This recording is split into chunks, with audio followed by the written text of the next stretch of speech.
দিচ্ছি আজকের প্রধান প্রধান খবর। বার্তা কক্ষ থেকে যুক্ত আছি আমি নাইমা ইসলাম। গাজায় সপ্তাহব্যাপী যুদ্ধবিরতিতে সম্মত হামাস। এক হেলিকপ্টারকে ঝুলিয়ে নিচ্ছিল আরেক হেলিকপ্টার, অতঃপর যা ঘটল। ইউক্রেনকে পশ্চিমা সহায়তা, যুদ্ধ নিয়ে যা বলল রাশিয়া। F-16 বিধ্বস্তের পর ইউক্রেনের বিমান বাহিনীর কমান্ডার বরখাস্ত। মেসিকে নিয়ে বাড়ছে শঙ্কা। নিরাপত্তা বলয় টপকে মঞ্চে ওঠার চেষ্টা যুবকের, ট্রাম্পের সভায় আবার আতঙ্ক। ইসরায়েলিরা ইব্রাহিমি মসজিদ বন্ধ করে দিয়েছে। গুলি করে নামালো বাহিনী, রাশিয়ায় রাতভর ড্রোন হামলা ইউক্রেনের। গাজায় পোলিও টিকা কর্মসূচির প্রথম ধাপ শুরু।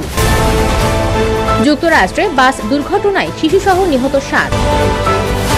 ইসরায়েলি হামলায় নিহত আরও 89 ফিলিস্তিনি। ট্রাম্পকে কমলা বললেন, সমাধিস্থল রাজনীতির জায়গা নয়।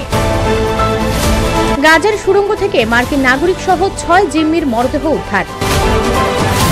রাশিয়ায় নিখোঁজ হেলিকপ্টারের খোঁজ মিলেছে, উদ্ধার 17 লাশ। বিস্তারিত জানতে ভিজিট করুন usbengal.com।